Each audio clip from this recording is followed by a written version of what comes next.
I always ask this because I'm curious. This is just, but you've been in the game for so long, and you the transition. Years, bro.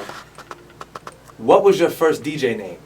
I went through a little phase. I was the devastating DJ D, and then I was like, then I was who else was I, Chrome? It was just DJ D. And that's all I can remember. You remember DJ Quik Mix? Quik Mix. When I was Quik Mix, yep. So I wrote it. I had this. I made my coffin out of wood. Had my 2 turntables, and I made a stencil and spray painted it red with DJ Quik Mix. I was all measured and shit. I was all eating neat. I thought I was the shit. I was Quik Mix. I have a cassette playing on channel 3 on my mixer and have both turntables going, so I had 3 things playing at the same time. I thought I was hot shit. And I was dating this girl named Crystal, right? Crystal came in there and she was like, "Oh, I see you doing your little chicka chicka chicka chicka chicka." You know, girls make fun of you. I'm like, "Girl, no, this is serious. Watch this." Chicka chicka chicka chicka chicka chicka chicka. I was like, "You can't do that." Yeah, she's like, "Uh-oh, I could do that too." She looked at my name on the thing. She said, "I'm DJ Cake Mix." Chicka chicka chicka Cake Mix, Cake Mix. I was like, "Get out of here." I changed my name the next morning. That was it. That was it. That was I it. dropped the mix. I'm like, fuck that. Mix. Cake Mix. Cake Mix. That's funny. Did you ever go through a name change when you went to rapping, or did you just keep you just like kept it moving? No, that was it. At Quik Mix, after I stopped being Quik Mix and became Quik, that's when I started writing them songs. And it was it. I started experiencing life. At first I was like, you know what I'm saying? I wanted to produce them, because Quik Hi-C rather. I'm sorry using the government. Y'all beat that shit. You don't need nobody just trying to soon get child support. But look, so I just wanted to produce him and Second to None. Okay. And later AMG, because they voices and they stories was just hot. Like we make some beats to that shit. Like his shit was so ghetto and cool, anybody can relate. Ignorant. That's what you wanted to be. That's crazy. Because back then, it was all about your sounds. Like Dr. Dre had all his own sounds. You know, we had like Rick, what's their name? Matt Dyke, Mike Ross, Delicious Vinyl, all the Tone Loc and Young MC. They had their own sounds. But we had our own sounds. One of your drum kits, I don't know, wound up out here, like 10 years ago, 12 years ago. Yeah. And they were people was like, "I got DJ Quik drum kit. Yeah. I got his drum." Like I'm talking early 2000s. Like I got his drum kit. I'm like, what? I never produced. So I'm like, what's the big deal? Like, so what? Yeah. Like, what's going on? It's not about the drums. It's about how you use them. It's not the it's not the car. It's the driver. See, 15 years ago, you telling somebody in Phoenix that they got DJ Quik's drum kit. It's about DJ Quik's drum kit. It don't matter because they think that they're you now. That's Trust it. me, I went there. I had my clones. But hey, man, if like Crawford said, if you ain't cheating, you ain't trying. I commend anybody to try to. Imitation is the best form of flattery as well. That's what they said. It's a moment tell me. You guys getting some money from this Rihanna bitch? Better have my money. We getting some actual. We getting props from it more than It's like an honors thing. I don't want to sue the girl. Can we whisper a remix? Can we throw that out there? Yeah, actually, we do have a remix. We already did it. That's what I like to hear. I think hip hop's getting back to this with the new cats are starting to understand like the camaraderie. You need us. Like the new cats, they need us. They need our endorsement. Yeah. I mean, they can do it without us, but then again, it seems like it's a lonelier game for some of them because they have to build the new fan base.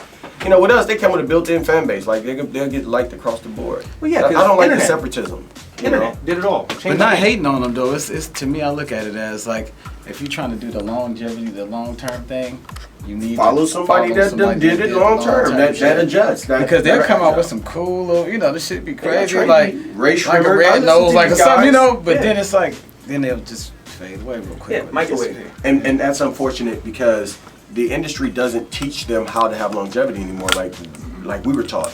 This is all. Our shit was like a.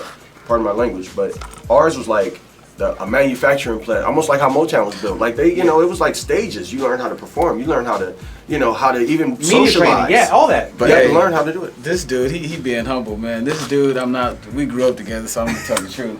This nigga right here will get up in the morning. It'd be like early in the morning in his drawers. I done walked in the house and he ain't got on nothing but his boxers and the drum machine going and the keyboard. Like he works non-stop. So some of them dudes probably get caught up and they get a little hit record. Now they out partying, turning up. But we put out the hit record and we like, oh, forget that shit. I was in the studio for most of my career. that's when I started producing everybody.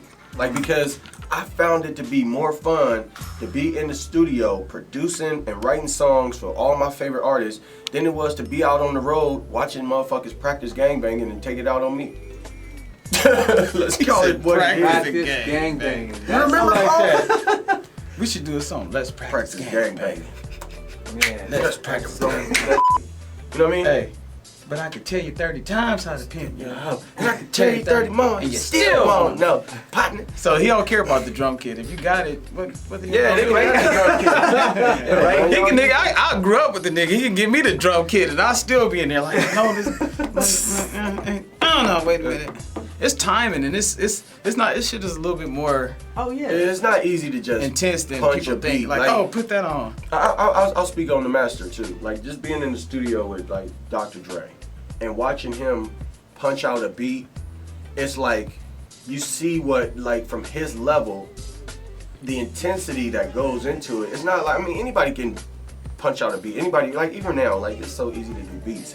But to do it with that kind of conviction and to almost know that the work you put into it is gonna be almost equally, what do you call it, parallel to how far this record goes up the chart. That's true. It's just crazy. Like, and he knows it. Like, he knows when he's got jamming. One. Yeah, he knows it. I done been in there with him too, and it's like he take me in there, man, and Dre in there, and you get to look at his setup sometimes, and I'm not gonna snitch his setup out, but you look at the equipment, and we know the equipment because we've been around, and I'm like, that's what What doing. he doing? That's God how he damn. did And it. then we hear the There's beat. 3 of these. I'm hearing some shit that's like crack and like some shit that's out of my mind. Giving you chills and never came out the studio because he's so picky. Just like he would do the same thing. I sit there with him and he's like, I just don't hear this or just don't hear that. So it's not just get it out there. Like, it's not like quantity.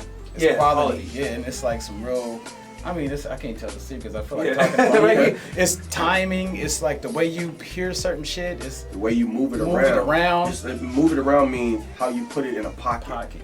You know, like, everybody can count 1, 2, 3, 4, but you can have a beat going like 1, tap, boop, 2, boop, tap, boop, or 1, tap, boop, 2, boop, tap, boop. It's how you move the beat. And these dudes are so robotic nowadays. They getting shit. Yeah, they the just fruity shit already it's ready already to go. robotic. It's already programmed. So once again, they can have DJ Quick's drum kit, But you can't have DJ Quick. but you can't. That's like having Michael Jordan's ball. Yeah, right? Or his shoes. Or his shoes. Yeah. Jordan's watch me go for 30. It don't always work like that. Or his balls. You are